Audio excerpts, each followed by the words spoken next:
Hi, this is Hans from Request for Music, and today I'll be going over the DAO, my module that I've released for Voltage Modular. Voltage Modular being the program that runs all of the synthesizer modules, and that is the interface as you can see on the screen right now. I'll be going over the DAO in particular, of course, so I'll be going to look at that and in its simplest form, the DAO in itself is just an additive oscillator. First of all, I was planning to create one complete module. sorry, one complete module that held both carriers and modulators. What I wanted to do, what I intended to do with the DAO, was create an oscillator that was working a bit like the synclavier or sort of an extended kind of DX7. Um, a beta tester, Arjan Simons, probably known with you, he told me that it might be better for the completely modular concept, to break them apart. So this is what we ended up with: uh, just a DAW with harmonics in it, and you can chain a couple of DAWs together to create that DX7 or synclavier-ish kind of workflow.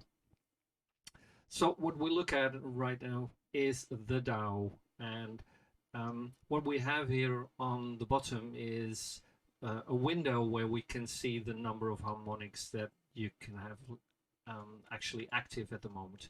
At this moment, the knob for the number of harmonics is at its lowest value, as you can see at 1. So I only have one bar for one harmonic in there, because the bar in itself here is actually a slider which controls the volume for that harmonic. So that would mean that if I connect this to my output, you will definitely hear that oscillator straight away, and I can actually fade it by controlling this, and you'll see that you have sort of a slot, so you can tell that there is some information there, or there could be some information there with the number of the harmonic at the bottom on that slider. So that means that if you dial this up, you'll see that you get extra harmonics in there, which you can actually add to it. So in its easiest form, again, it's just an additive oscillator. So that means that if I have this and add the next one, I'll add to the sound.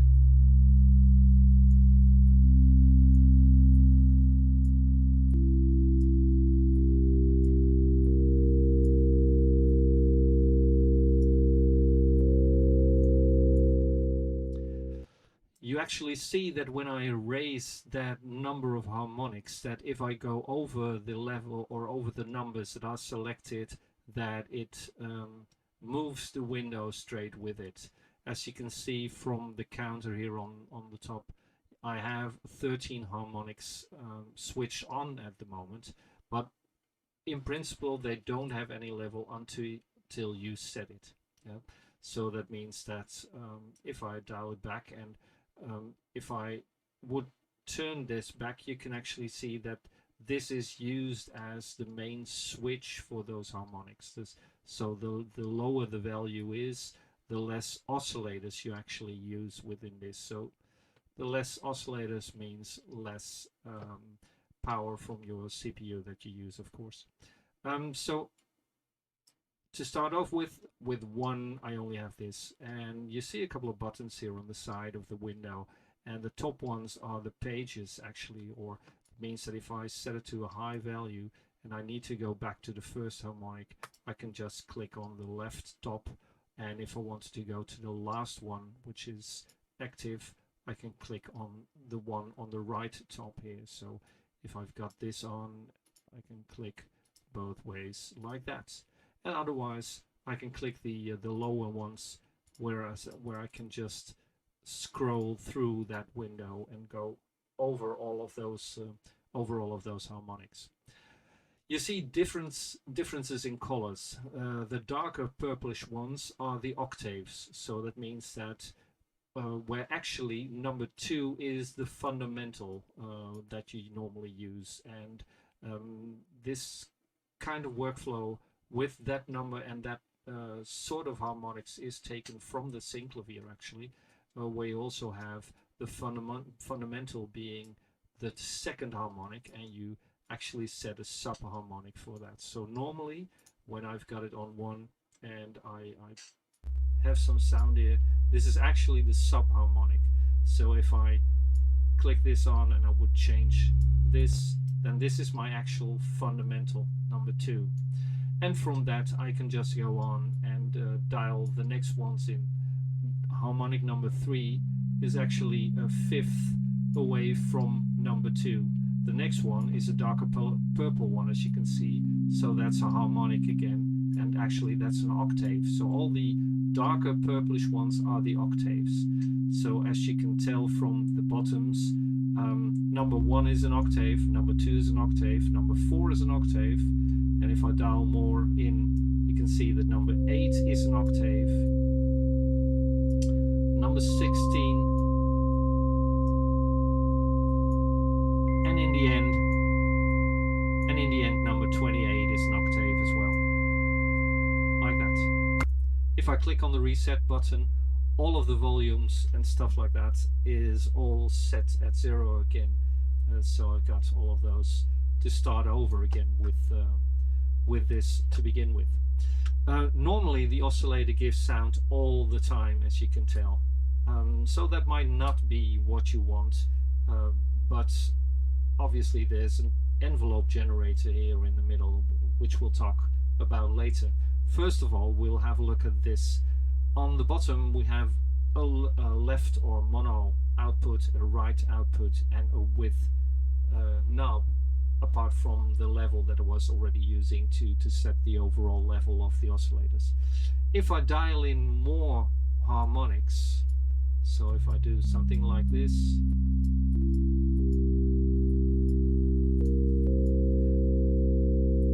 and I turn up my width, it will spread that sound over the stereo image.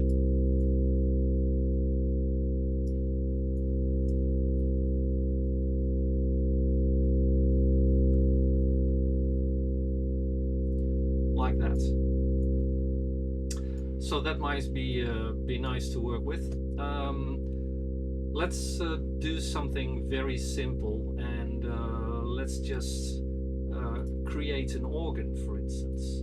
Yeah, the simplest form that you can actually use with DAO, where you only use it as a normal additive synth. So the simplest form would be, well, first of all, let me switch my envelope generator on, because then at least I don't have the sound all of the time. And I would have to use my attack, decay, sustain, and release, and you see it might look different a bit than what you normally use. That's because I tend to have to do very slight small changes, and instead of to my attack, decay, and stuff like that, and instead of having to use controls all the time, I wanted to have ranges for the buttons or for the knobs instead of that. So I have these small switches on the top of the knobs. You see there one which says low, and if I click on it, you'll see that it switches to mid or high, and with the decay as well, if I switch it, I can go to mid and high, and they have different ranges. The exact ranges are within the manual. I don't know by heart, I must confess, but for organ, for instance, I would normally set my attack to be as low as possible. I would set my decay to pretty low, very low really. My sustain, I could put that up, and I would not use any release. So in this case, if I put my pitch into from voltage modular into the pitch input, I've got my output. It would now normally respond if I also have a gate, of course. I need a gate. So I've got this, and I'll go back to the basics, and as you can see on the screen, there are specific settings for an organ if you wanted to do that. So I need up to oscillator 12, so up to harmonic 12 for that. So I could start off by dialing it up to 12, go back to the first one, set sort of switch off oscillator 1 by putting the volume down, taking my volume for 2 up, taking my 3 up, 4 up, and then for the rest I need my 6, my 8, and I need to go a bit further, so I need 10 and 12 as well. So if I use this, I would have some sort of a basic organ.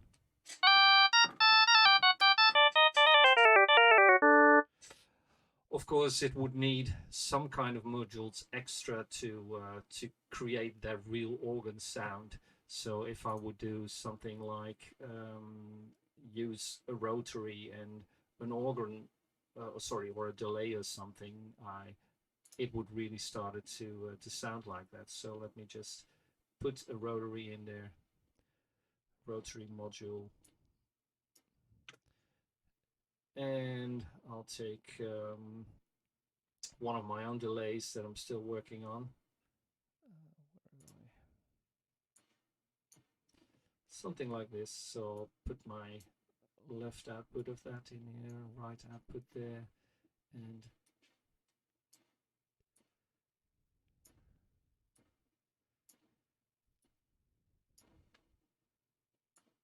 like this. Set some settings for my delay in there, put up the delay levels for the channels and some feedback, and obviously the PSP rotary in the middle takes care of the actual rotary for the organ. So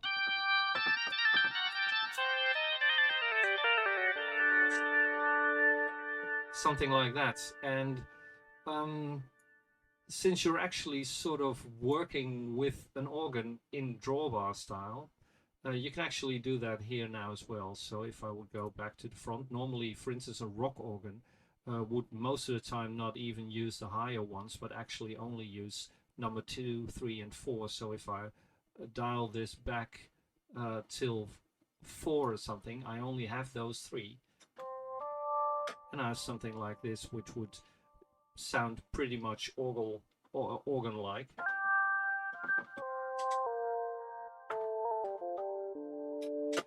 Something like that. And otherwise I could always dial back on the sound that I needed. And if I need an extra low one, I could always dial in number 1 as being the sub-octave.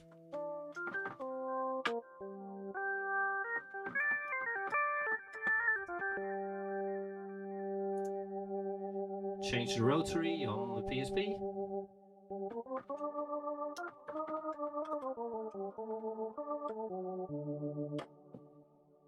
So something like that, and you hear that it really starts to sound organ-like.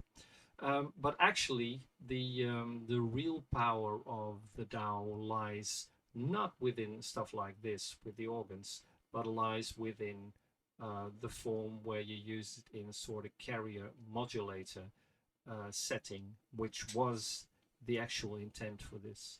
So I'll take out my PSP again and just use these, and I said I will be going to the setting for a carrier and modulator. So that would mean I'll drag this a bit to the left in a while. I'll just drag in a second DAO, and this one will be my carrier, so I could actually put a label on top to give me information for that. So this will be my carrier, and this one will be my modulator.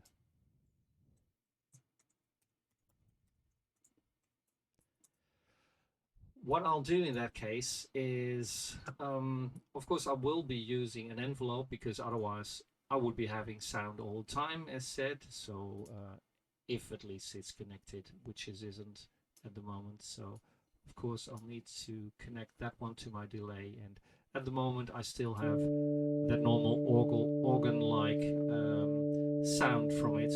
Switch this on again, and what I need to do now is just take any output of the modulator and put that into my PM, which is one of the inputs on the top. I've actually not spoken about those, but of course I have the pitch input, which I have been using, and I've been controlling, or I can control it with the coarse knob underneath to set the fundamental frequency that the whole oscillator will work from.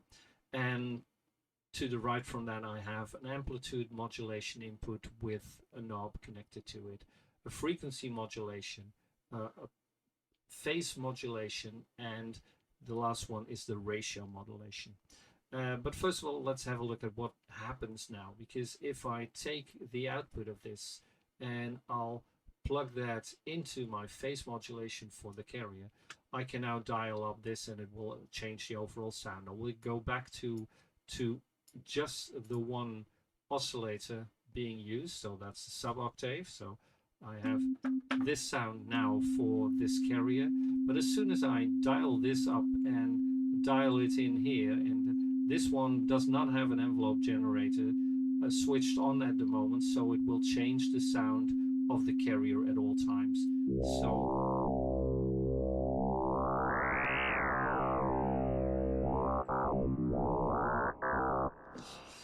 one thing is that I'm not controlling this modulator at the moment, so it's actually just having a fixed frequency. So normally I would have to put the pitch in there as well. So now it'll follow the sound and follow the frequency, of course. So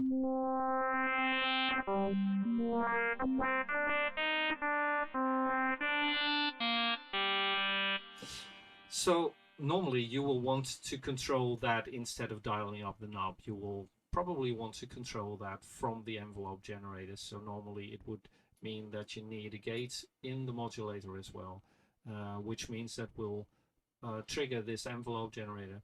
And obviously it's very short at the moment. It only has a bit of sustain there, but there's no attack, decay, sustain, or release. It's all dialed at 0. So the only thing that is dialed up a bit is the sustain, but still that works. So if I dial this up, I get more modulation from the modulator into the carrier. So I'll get back my sustain to the least value and switch my envelope on.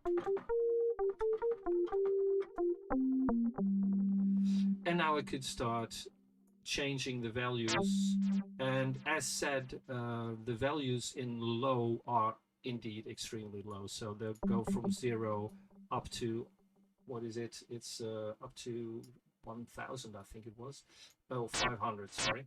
And if I switch it to medium or mid, it will go up from 250. So there's a slight low overlap in that, from 250 up to 2500. So something like this.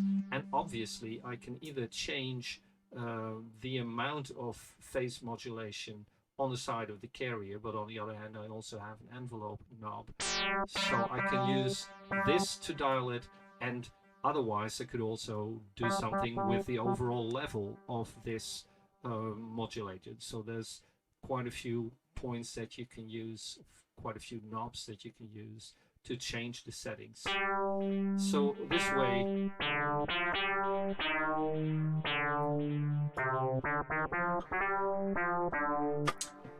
and this is the same sort of way that DX7 used to create its sounds, and the only thing is that a DX7 only worked with sine waves, as this one actually is working with only one harmonic, stays or just creates a simple sine wave.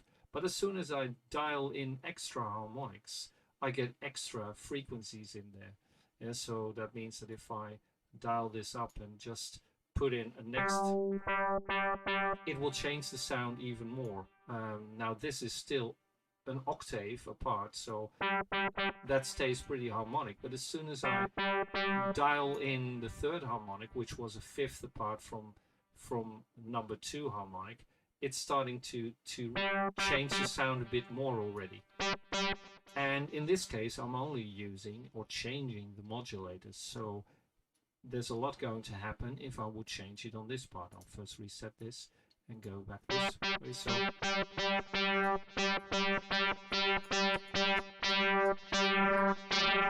it will change the sound and make it different from what I had at the beginning, and especially when I'll dial the envelope or change that by using something like this. It's almost like using a filter, but on a very or on a weird kind of wave shape that you're working with. So that's the general idea of what you can do with a carrier modulator combination. The only other thing is that there's this ratio knob, and let's go back to the default setting. So I've got something like this, and I did have the attack on a bit, and let me lower the envelope a bit. So you hear that I can get really proper filtery kind of sound of this.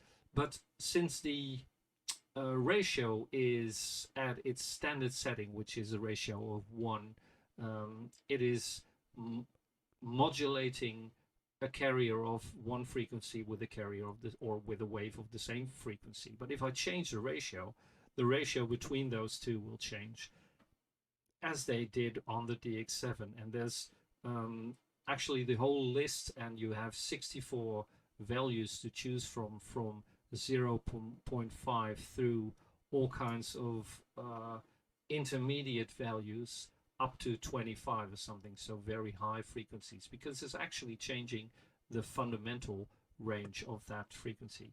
So if I switch off this modulation first and still have this, I'm only using the carrier at the moment, but if I change the ratio, you will hear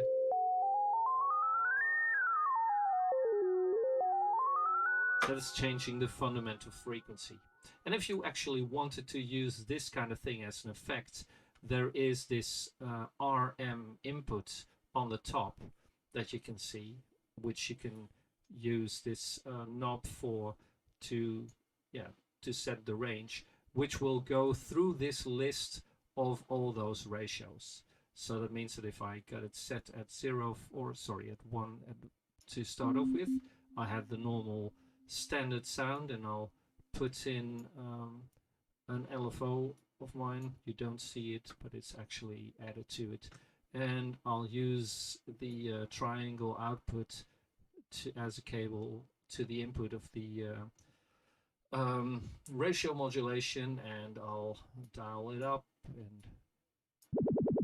and this is at a higher frequency. But if I dial that completely down, it will go through that range of that ratio. And the ratio is a list of values. It's not a gliding set of values. So that's why you step through them. So if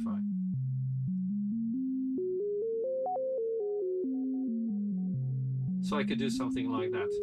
But in this case, I'm modulating the carrier. It would have a different effect if I do the same kind of thing on the modulating side of things. So if I dial that back and I put the same cable into my ratio modulation on the modulator, and of course I need to dial this in, you get weirder sounds. And obviously it's also because this has an envelope generator on, that the effect is limited to how long the envelope generator is set. So if I switch this off, I get weirder sounds.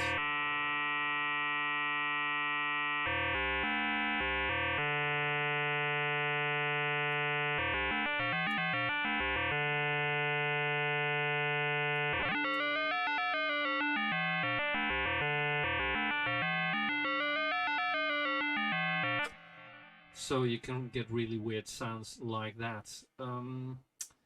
As said, you can use it in the sort of way that a DX7 is used. So I will putting on a couple of presets that sort of mimic the way that a DX7 works, because most of the time what I do is I set it up like the algorithms from the DX7 work. So that means that I've got my modulator on top, and mostly I put my carrier on the bottom and then cable it like that and put a next one for the next part. So this would be, for instance, an algorithm where I have my operator 1 from my DX7 and operator 2 on top of that. And since it's always modulating the carrier, and obviously I also have a cable with which I could actually create feedback from the modulator, from the output to its own phase modulation input, I could get very weird effects that way, because if I set that value, and especially when I have higher frequencies in there, you get the same kind of weird effects as you would have with a DX7, and especially then if you put your envelope generator on.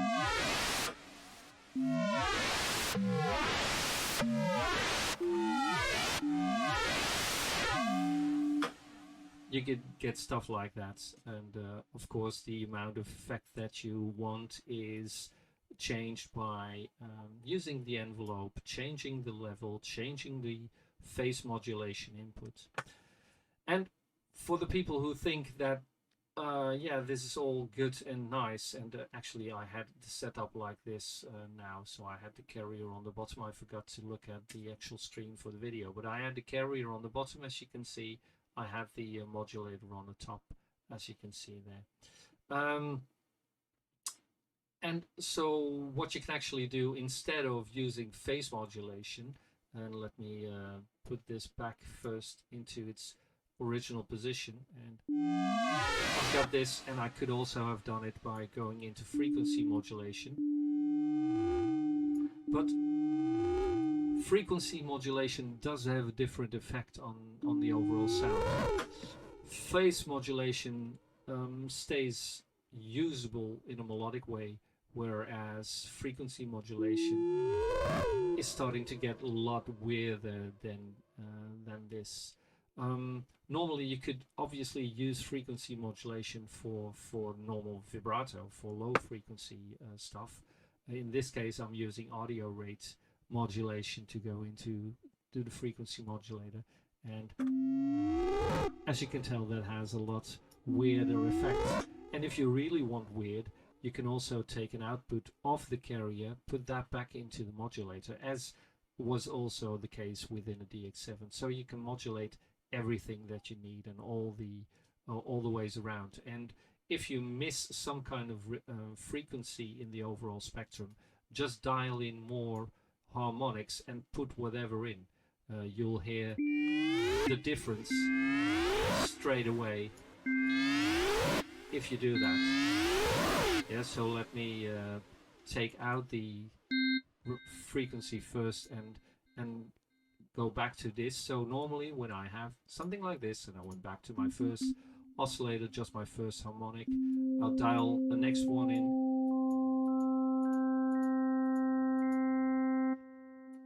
Again, it's very simple to just create the sort of sound that you wanted.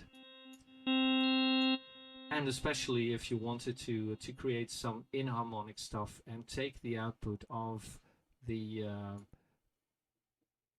modulator into the carrier and make some bell kind of sound, you would probably need, well, you could try to start off with just that one harmonic at the part and give it some more length for the overall sound. So I would go up to and I also will need some release for this for the carrier itself, so I'll probably go up to high for my decay, lower the volume a bit, go up to this.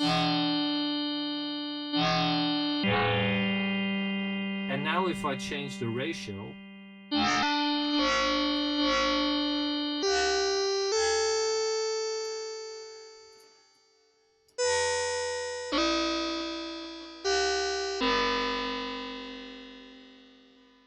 go back to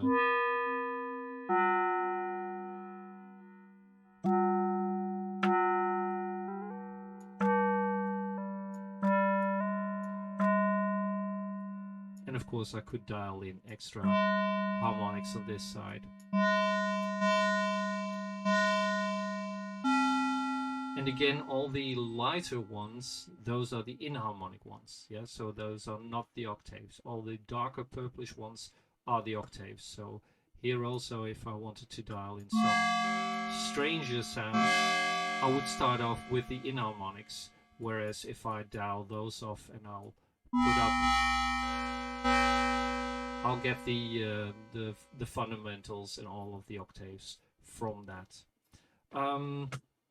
Again, I could obviously do amplitude modulation as well, either by using an LFO and putting it there. So that would mean that I have some repetition in the overall volume by creating sort of a tremolo kind of thing. So if I take it into this one, let's see, I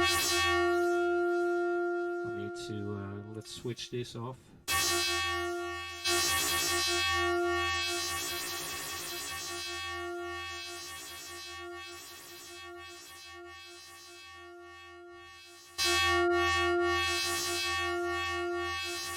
So this is now controlled by the amplitude, or the amplitude modulation is controlled by an LFO. So that means that you hear all of the harmonics and the sort of interference from one harmonic with the other. You can hear that in a sort of drifting kind of way. Obviously, you could also take your velocity into your amplitude modulation and control it by your keystrokes and stuff like that. So in a combination of all of that kind of stuff, you can get really weird sounds or really melodic and musical stuff, although there's also a noise button or noise knob that I didn't even talk about yet. But that means that if I just take a lot of stuff out, so I have my original sound again, and if I just go back to the original, I can actually dial some noise in. It is not the normal noise that you would normally hear, because it's actually modulating some stuff as well, as you can hear.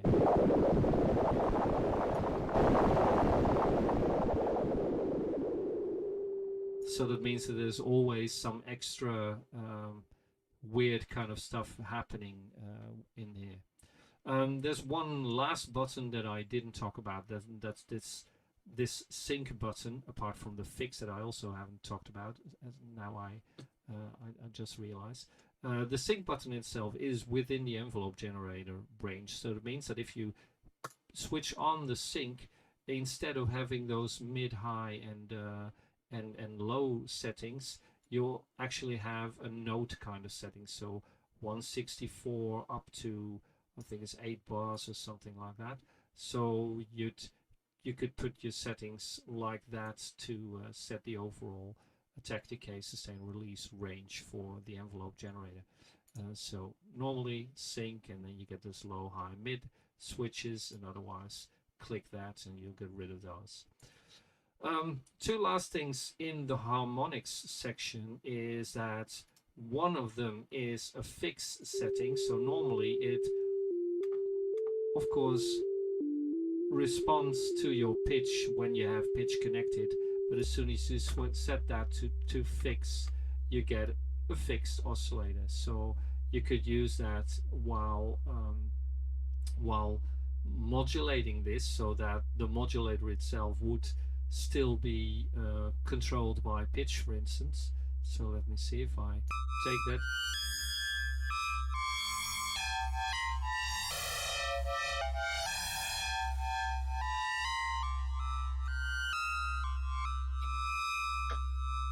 So the modulator is still controlled, and you could do the other way around.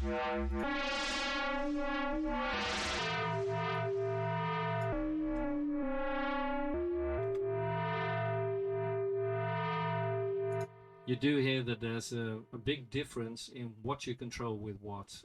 So if you put the carrier in normal mode and the modulator in fix, you will need some extra higher frequencies in your carrier to get the result that you probably need. So if I dial this up a bit and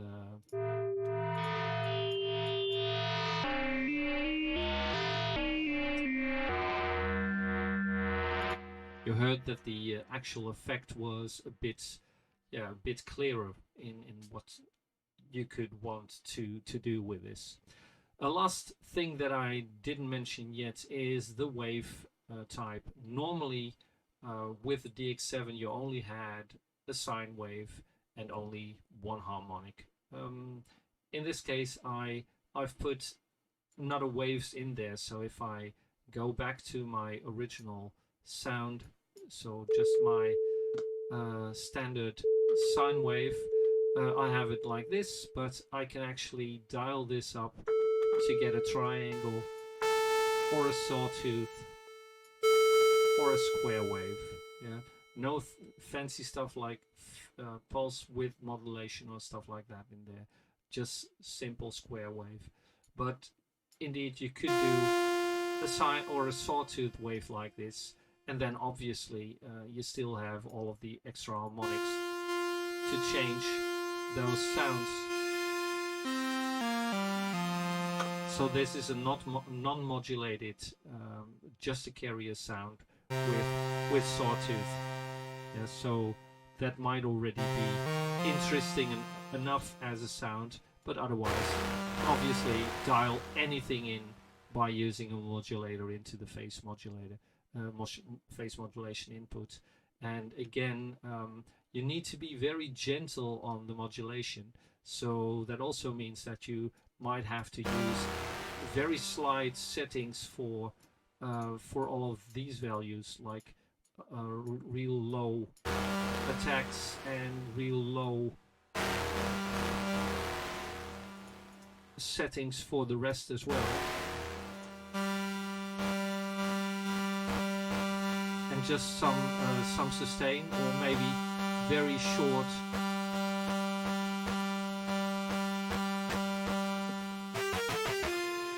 something like this, and put my fixed off.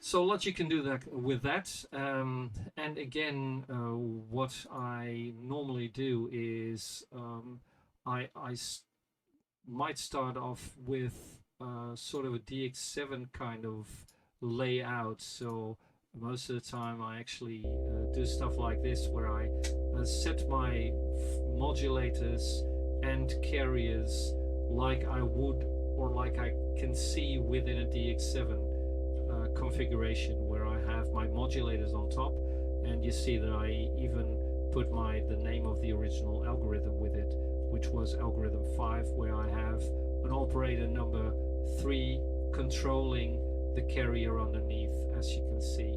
And I've got the same for, so actually it was operator 1 on the bottom as a carrier, operator 2 as a modulator on top, operator 3 as a carrier on the bottom, with number 4 on top there, and finally operator 5 and 6. So if you have some DX7 presets that you would like to sort of rebuild, you could actually do that within the DAO. I hope that sort of gives you enough of an impression of the things you could do with the DAO, and yeah, I hope you'll enjoy it, and maybe catch you later in another video. Yeah, okay, cheers, have a great day, bye bye.